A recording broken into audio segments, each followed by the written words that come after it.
A lone fishing boat drifts on the open sea, and on its deck stands our main character, Zhang Yao. After leaving the military, Zhang decided to earn a living by joining several former army comrades in commercial fishing, hoping the income would support his family. The story then jumps forward 7 months to the day Zhang finally sets foot back home. To his shock, he finds the family restaurant padlocked and deserted. His wife is nowhere in sight. A neighboring shopkeeper breaks the terrible news. Zhang's wife has fallen into drug addiction and now sleeps rough beneath a nearby bridge with other users. Stunned, Zhang rushes to the bridge and discovers his wife in a horrifying state. A flashback reveals how she got here. Months earlier, thugs came into her restaurant, tricked her into sharing a toast, and spiked her drink with heroin.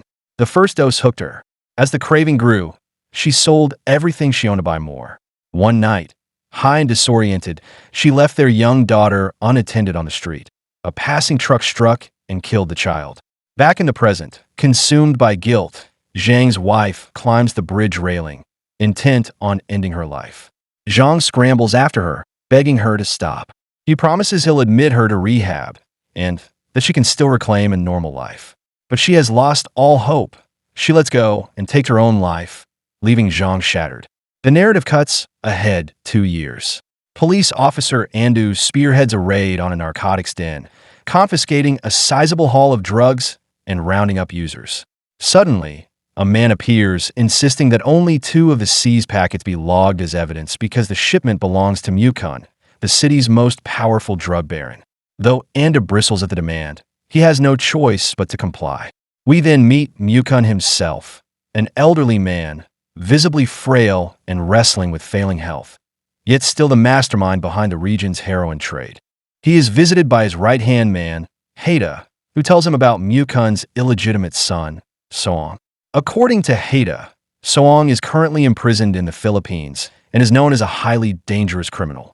After his mother passed away, he grew up on the streets and eventually became a gang leader at a young age.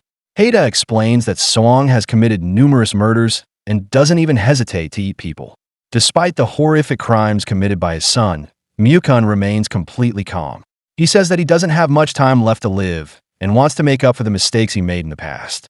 The old man then instructs Haida to bring Soong to him using whatever means are necessary. In the next scene, we see Soong sleeping soundly in his prison cell. A few moments later, a group of guards rushes in and starts attacking him all at once. After the criminal eventually dies, we see the main character, Zhang Yao, entering the cell. He puts on Suing's prison uniform and cuts his own face several times to make himself resemble Soong. The next morning, Zhang Yao, now pretending to be Soong, is released from the prison. He travels toward the city by ship, and during the journey, he is met by Andu. It turns out that the police officer has hired Zhang to pose as Soong so they can bring down Mukun and his criminal operation. Zhang also wants revenge for what happened to his wife and daughter, whose lives were destroyed by drugs. Andu tells him to fully take on the role of Soong and win the old man's trust so they can dismantle his empire from within. Later on, Mukun is shown in a meeting with his trusted business partner, Onpei, who also serves as the chief police commissioner. They discuss Soong and seem excited about his return. At that moment, Andu arrives at the house, and we find out that he is Onpei's nephew. He runs into Onpei's young mistress, Nancy, who tells him that the old men are currently having a meeting. Andu sees bruises on her and asks if his uncle has hurt her again. However, she denies it, saying it was her fault for saying something wrong. This clearly makes Andu feel bad, and it's obvious that he has feelings for her. A little while later, Zhang shows up at the house and behaves like a crazed man who's afraid of nothing. He immediately gets into a fight with one of Haida's men and violently beats him. The chaos is eventually brought to a halt by Mukun, who is thrilled to see his long-lost son. He becomes emotional and hugs Zhang tightly. Yet, even in this touching moment, Mukun still needs to confirm that the man is truly his son. So, without Zhang knowing, he secretly collects a blood sample and sends it for DNA testing. That evening, Mukun hosts a lavish party to celebrate Suing's return. He also receives the fake DNA results and is relieved to find out that the man before him is indeed his son. Afterward, Mukun steps onto the stage and introduces Zhang to the crowd as his long-lost child. As a symbolic gesture, he gives him his Buddha necklace, indicating that Soong will inherit his business empire. The following day, Zhang wastes no time and begins managing his pretend father's operations. His first assignment is to track down a drug dealer named Bale, who had stolen from one of their shipments a few weeks earlier. Zhang gathers a few of Mukun's men and heads to a rundown, gloomy building packed with criminals. Eventually, he finds their leader, Bale, but before he can make a move, several thugs charge at him.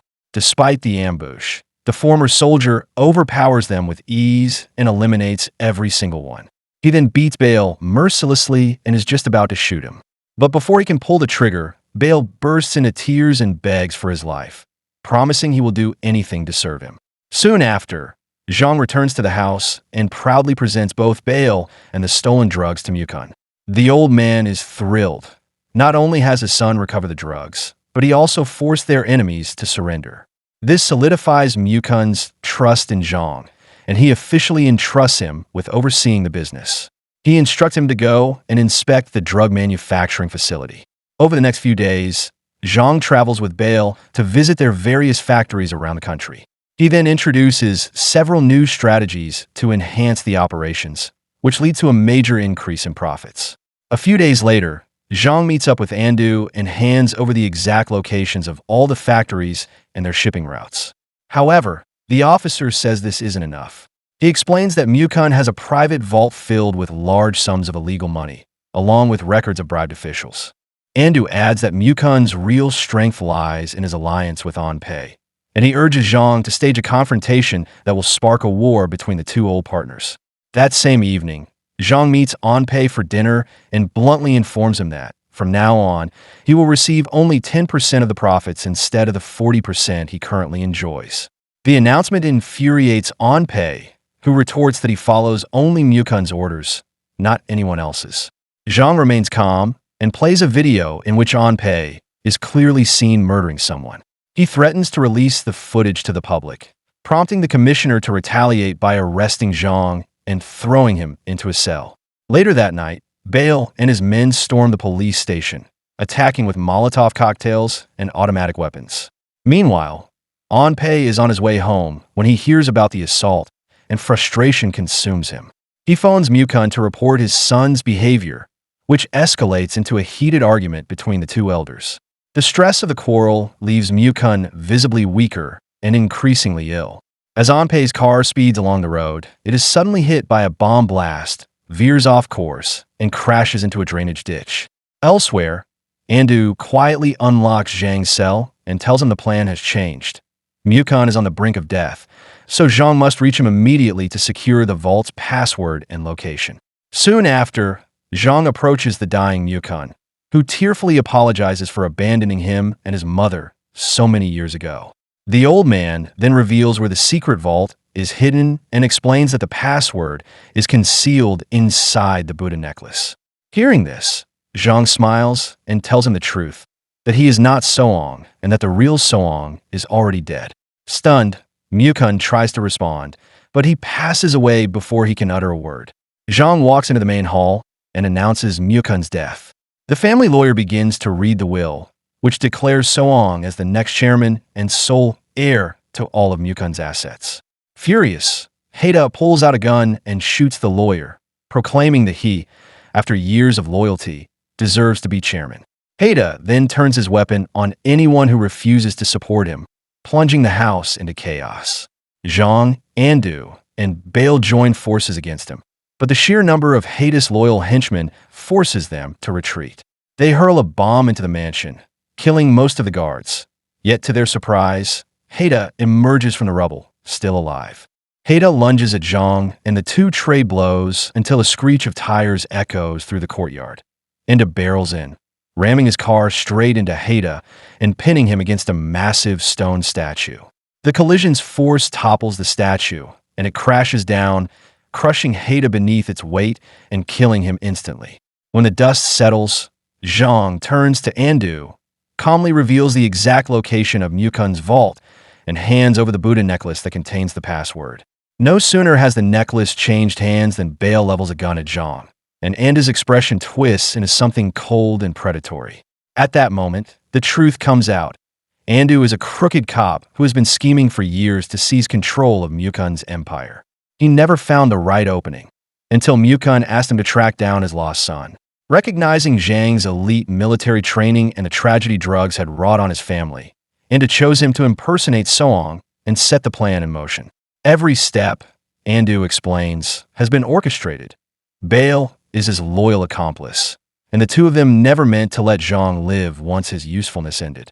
Still, Andu keeps him alive for the time being because another task remains. He reveals that he murdered Anpei earlier that very night and smeared Zhang's fingerprints all over the scene.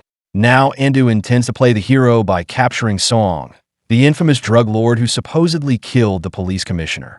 After making the arrest, Andu stages a press conference where he publicly exposes Mukun's drug empire.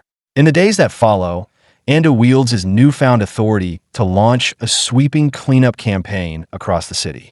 He orders Mukun's production sites torched, setting entire factories ablaze and killing scores of workers, many of them poor, defenseless laborers caught in the inferno. Having dismantled the old syndicate, Andu receives accolades from his department and is swiftly promoted to chief police commissioner. Yet, behind closed doors, he instructs Bale to stash away the seized drug shipments so they can run a clandestine operation of their own.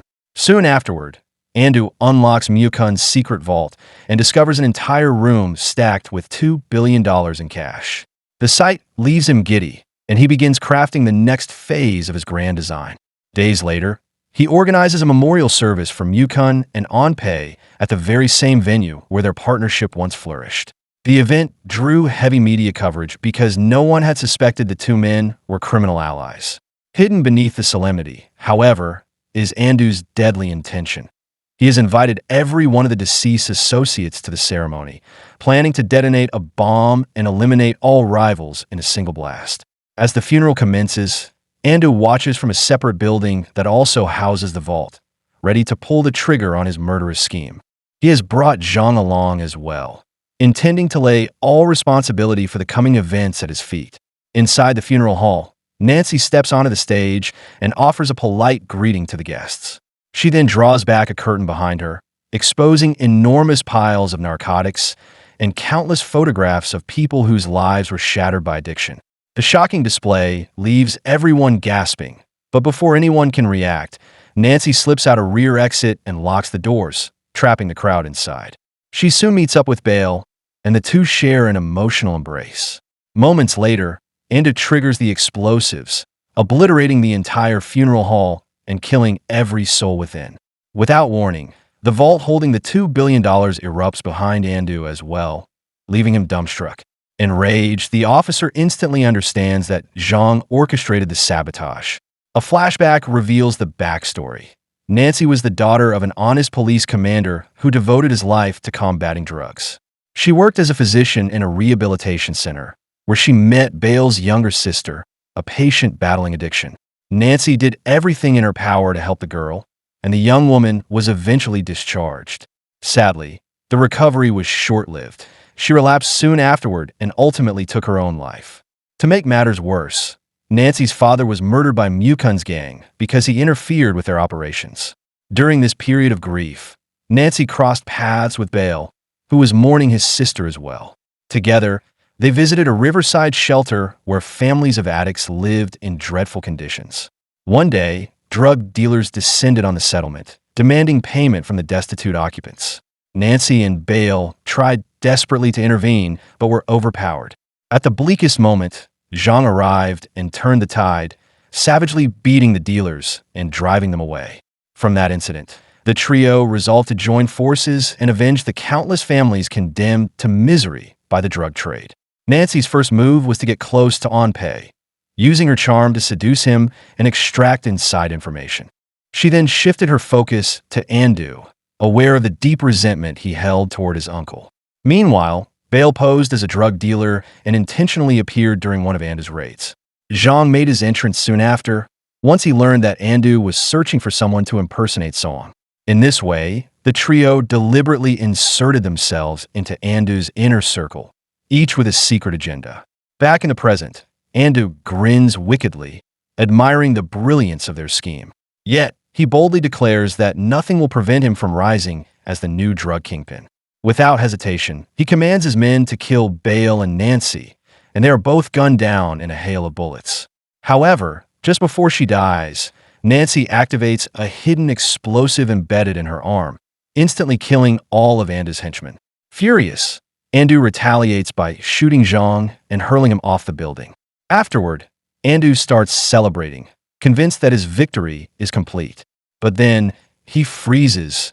He spots a camera in the distance, silently recording everything. It's revealed that Zhang's allies have live-streamed Andu's actions across citywide television broadcasts. Viewers all over the city witness the truth unfold, including the Central Police Chief, who immediately deploys an elite unit to arrest Andu. The corrupt officer puts up fierce resistance, but in the end, he is subdued and shot to death. The story closes on a hopeful note. The government finally takes notice of the desperate community living under the bridge and steps in to offer support and aid.